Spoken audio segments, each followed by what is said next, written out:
Hi folks, welcome to a small series of videos that are designed to help you understand Lefebvre's notion of the history of the city and how that plays out.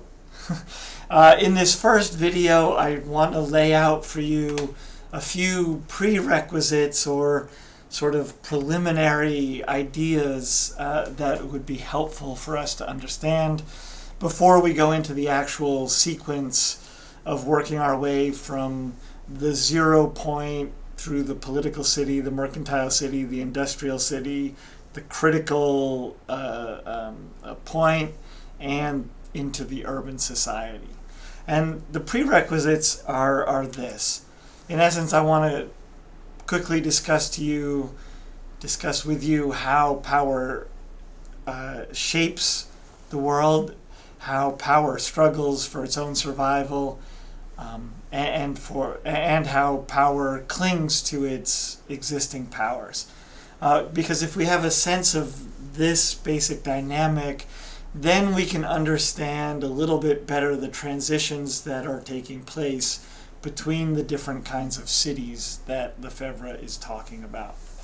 So the first and perhaps most important piece here is that power shapes the world to suit its own needs and desires, right? That is, that people who are in power use that power to shape the world and structure it in a way that will enhance their power and their ability to fulfill their own needs and desires. For instance, they might shape space, in our particular concern, right, through urban planning, through the ownership of property, or through the design of ownership rights, or through urban design, something like this, right? So when, for instance, if those in power are in a position to determine where a new highway will be laid, then they are in a position to take advantage of that planning in order to develop their own properties and get richer and perhaps more powerful still, right? Something like this is what we're talking about. And power can also shape the world through ideology, right? And we know that those in power can do this by presenting their own theories and by shaping theories, including those that are discussed in our classrooms.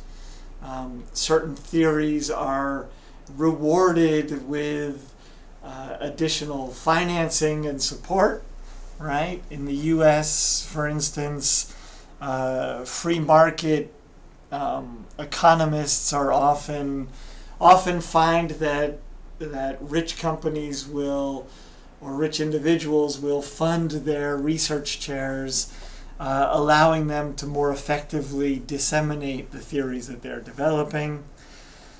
We know that power can shape ideology through censorship.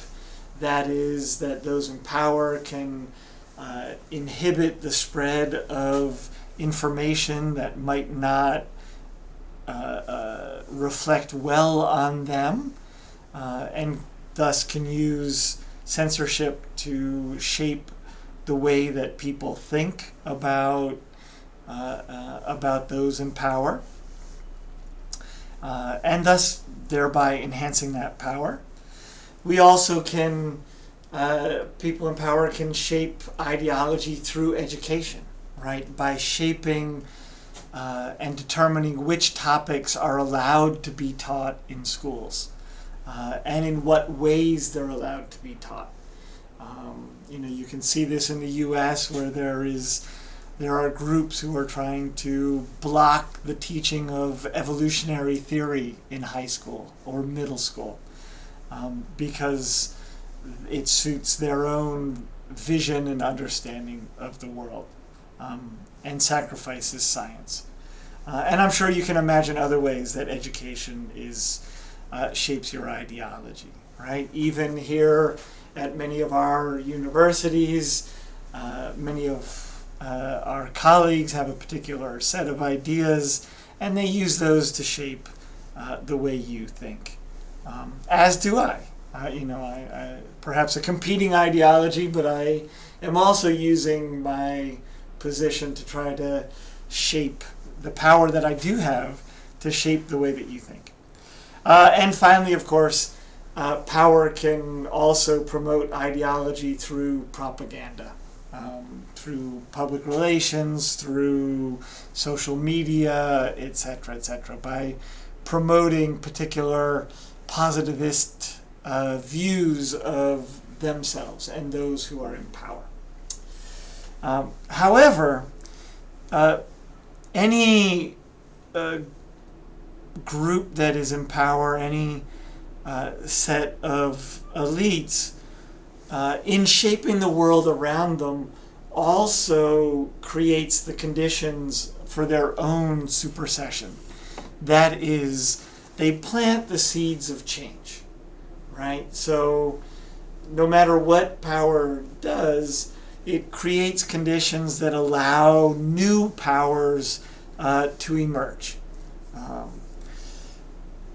And perhaps in the case that we'll be discussing later on, we can see this in the political city's need for some trade and armaments, allowing the merchant class to rise and become stronger, right? So that's the first concern. Power shapes the world around us.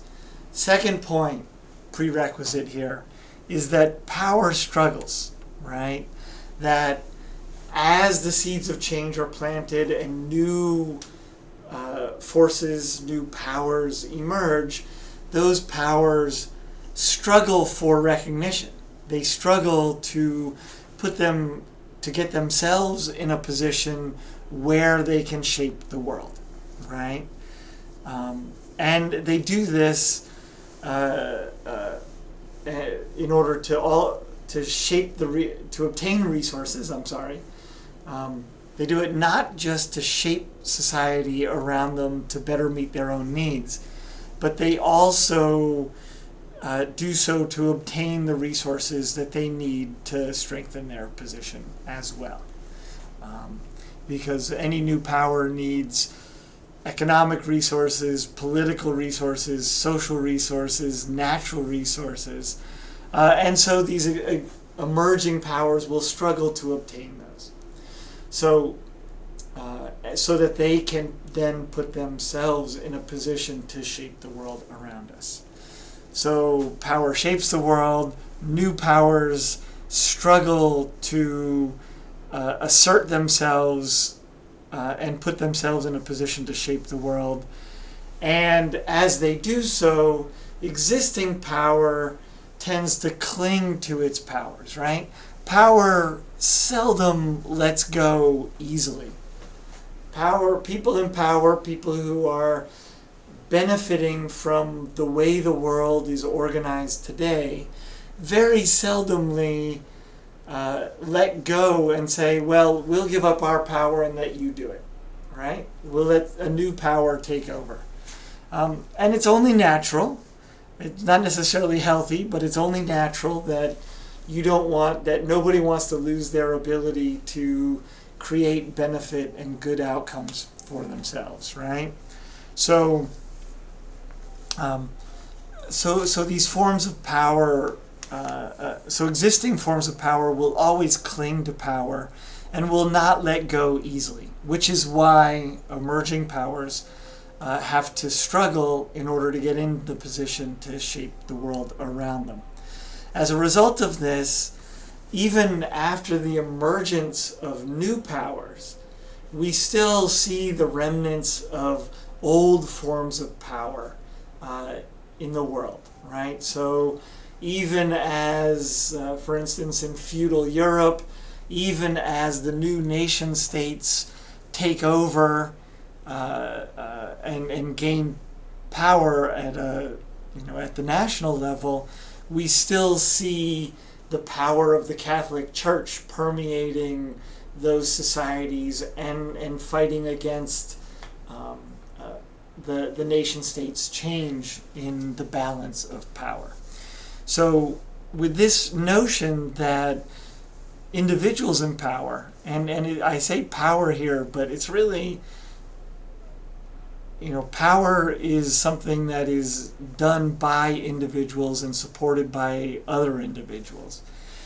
Those individuals in power work to shape the world around them, both spatially, ideologically, and so on.